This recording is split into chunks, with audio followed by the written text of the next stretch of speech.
Tonight we bring you a story rooted in the quiet woods of South Carolina.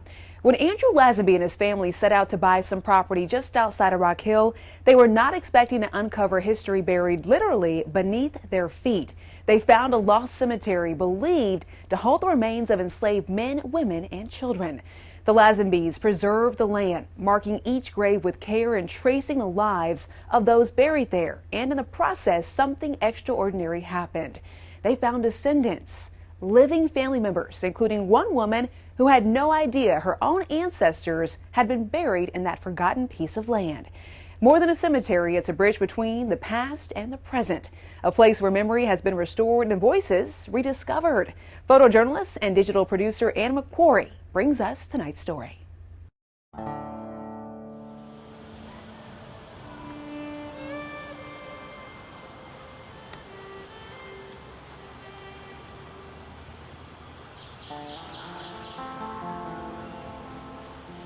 I found loved ones. I found more family, even though I don't know their names, but I found more family and everything like that. So that's what I've gained. And then I've gained like a respect. I think I gained, to me, it's like a voice crying out in the wilderness and everything like that. So the silence has been there all along, but now it's not silent enough. People know about it.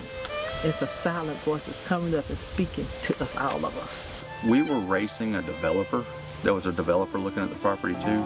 When we first bought the property and we were interested in it, the previous owner kind of took us riding around to see what was what. And she sort of waved off into the woods and said, "Oh, there's a slave cemetery over there."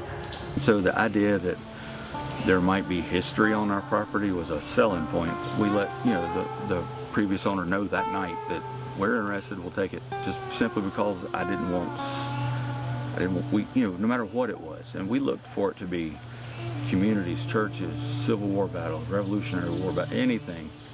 No matter who it would have been, it needed to be preserved. Just the whole idea of unmarked graves, kind of didn't sit well with my wife and I. And we were going to build our house in this property, so we needed to know where everything was. So after we cleared a large area, hired a company out of Charleston to come and do ground penetrating radar. They came up and mapped it. And when we were expecting 30 or 40 graves, the first day they found 122. They came back a second time because we had just contracted a small area. And they added another 22 graves, so the official total is 144. That was sort of like the start of it. And at some point in this, and we joked that it was when we only thought we had 12 graves, we said we were going to put markers on them. And then we wanted it to be designated as a cemetery just visually, so we decided to build a fence. And then we wanted there to be some symbology that had meaning, and that's why we researched and just, I don't want to say discovered, but we learned about Indinkra symbols, and so we picked 4 of those and repeated them around it, and have determined local connections with the community. So, and that was simply, we hired a historian to look into it. He was able to find 1 or 2 families after emancipation and follow them out in time, come up with names of children, of their children, and we eventually got to a gentleman named Guy F. Lowry, and the trail went cold. And that was where Miss Lowry, when I got in touch with her, Miss Sarah Lowry, the first time I brought her out here, she was like, "Oh, we spell our name different, it's not the same." He told me that, he contacted me because I was one of the Lowry, and told me that it was our cemetery, but I didn't believe it. I said, it can't be. Our primary motivators was we wanted to know that people were still in the community that could relate back to this. I said, "I think you have the wrong Lowrys." I said, "I don't think it's me." And I asked her, I'm like, "Can you just run through your family tree?" But then he kept going and he kept researching, and then he finally found my uncle. And it turns out that Guy F. Lowry was her uncle. Guy Lowry, and that's how I said, "Oh my goodness, it is us."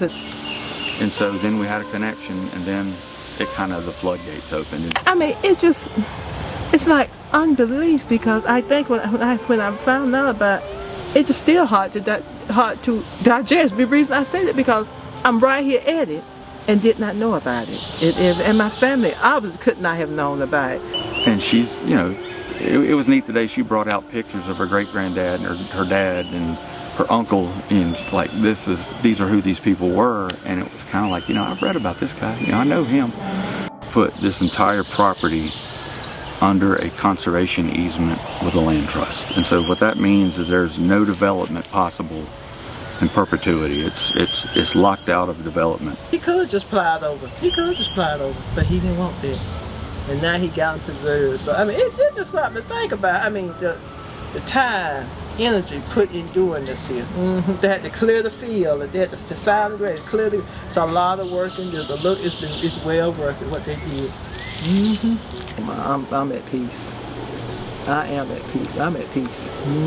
It's so, how can you not be? Just look at it. It's so peaceful out here, period. So, oh yes, I'm at peace. If you would like to visit the cemetery, look for this story on our website. You'll also see how to contact the Lazenbys for a tour.